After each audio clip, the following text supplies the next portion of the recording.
کسی قبرستان میں ایک شخص نے رات کے وقت لاش کے ساتھ زنا کیا۔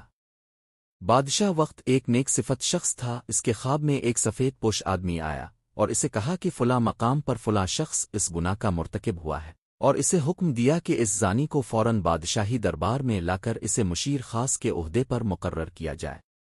بادشاہ نے وجہ جاننی چاہی تو فوراً خواب ٹوٹ گیا۔ وہ سوچ میں پڑ گیا۔ بہرحال سپاہی روانہ ہوئے اور جائے وقوع ہر پہنچے، وہ شخص وہیں موجود تھا۔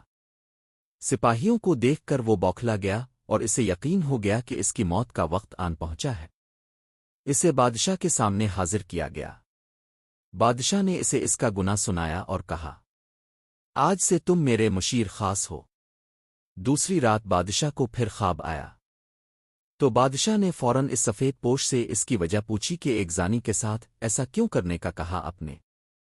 سفید پوش نے کہا، اللہ کو اس کا گناہ سخت ناپسند آیا، چونکہ اس کی موت کا وقت نہیں آیا تھا، اسی لیے تم سے کہا گیا کہ اسے مشیر بنا لو، تاکہ وہ عیش میں پڑ جائے اور کبھی اپنے گناہ پر نادم ہو کر معافی نہ مانگ سکے، کیونکہ اس کی سزا آخرت میں طے کر دی گئی ہے۔ مرتے دم تک وہ عیش میں غرق رہے گا، اور بلکہ خوش بھی ہوگا کہ جس گناہ پر اسے سزا دی جانے چاہیے تھی، اس گناہ پر اسے اعلیٰ عہدہ مل گیا۔ اسے گمراہی میں رکھنا مقصد تھا۔